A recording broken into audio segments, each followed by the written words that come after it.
अमरेली जिले के मोटा आंकड़िया गांव में कानून और व्यवस्था को लेकर एक गंभीर घटना सामने आने का दावा किया गया है, जिससे क्षेत्र में चर्चा और आक्रोश का माहौल बना हुआ है। जानकारी के अनुसार गांव के उप सरपंच रमेश भाई और उनके साथियों पर दलित समाज के कुछ नेताओं ने पूर्व नियोजित साजिश के तहत जानलेवा हमला करने के आरोप लगाए हैं।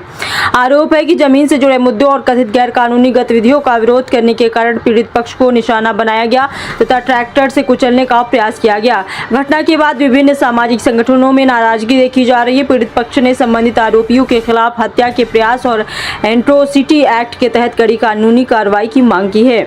साथ ही उप सरपंच को पद से निलंबित करने की मांग भी उठाई गई है। पीड़ितों का कहना है कि यदि उन्हें न्याय नहीं मिला तो वे कलेक्ट्रेट कार्यालय पर आंदोलन करने के लिए मजबूर होंगे। फिलहाल मामले को लेकर प्रशासन और पुलिस की ओर से आधिकारिक जांच एवं आगे की कार्रवाई का इंतजार किया जा रहा है। राठौर महेंद्र भाई, टीवी हिंदुस्तान नेशनल चैनल। મારું નામ શું છે બેન? મારું નામ મનીષાબેન જીવરાજભાઈ ચૌહાણ। અમે મોટા આકડિયાથી આવી છીએ। અમારી જમીન તળાવમાં છે। અમે ગયા હતા મંડળની તળાવની અમને મળેલી જમીન છે। અમે ગયા હતા, અમે અમારા આદમી માથે હુમલો કર્યો છે। બોલાવ્યા એ કે અહીંયા આવો, અહીંયા પોલીસની ગાડી આવી છે। કોના દ્વારા હુમલો કરવામાં આવ્યો? અમારા સરપંચ પોતા ગામના પોતે સરપંચ ઉપ સરપંચ નથી, ઉપ સરપંચ છે। સરપંચ અમારા ગામનો છે। એટલે બાવીસી કોના ઉપર હુમલો કરવામાં આવ્યો? અમારા આદમી માથે, બાઈઓ માથે, બધા છોકરા માથે ટ્રેક્ટર માં કર્યા, ગાડીઓ માં કર્યું, અને સળિયું છાકા લઈને આવ્યા। અમને કે તમે હુઈ જાઓ, અમે ખુદ માથે હુઈ જાય। કોના દ્વારા આ વસ્તુ કહેવામાં આવી હતી? તમારું નામ શું છે બેન? કોણ તમને આવી રીતના પ્રશ્ન પૂછતો હતો? ઘોડાભાઈ। શું બનાવ શું બન્યો તો અહીંયા? તળાવમાં ખોતા હતા ને એમને બેઠા હતા તો કાંઈથી વીર જાવ નકર જીસીબી ચડે એમ કે ભાઈ ચડે મને કે તું પેલા હુઈ જા પછી હું હુઈ જાઉં કે હુઈ જાય મને કે કોના દ્વારા આવી વાત કરવામાં આવી? મારી હાલ કોણ સામે કોણ હતું? એ 2-3 જણા હતા।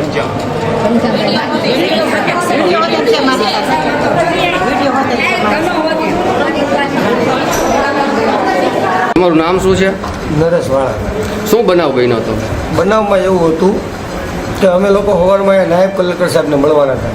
અમરેલી જિલ્લાના મોટા આકડિયા ગામે જે અનુસૂચિત જાતિ સમાજને જે ખેત સહકારી મંડળીને જે જમીન મળી તે આજીવિકા માટે, એ જમીનની અંદર મોટા આકડિયા ગામનો જે ભૂમાફિયા રમેશ બાવીસી જે ઉપસરપંચ છે એની દ્વારા ગેરકાયદેસર ખનન કરવામાં આવતું। હવે એ 2-3 દિવસથી આ મેટર ચાલુ હતી, એટલે આજે અમે નાયબ કલેક્ટરને મળવાના હતા।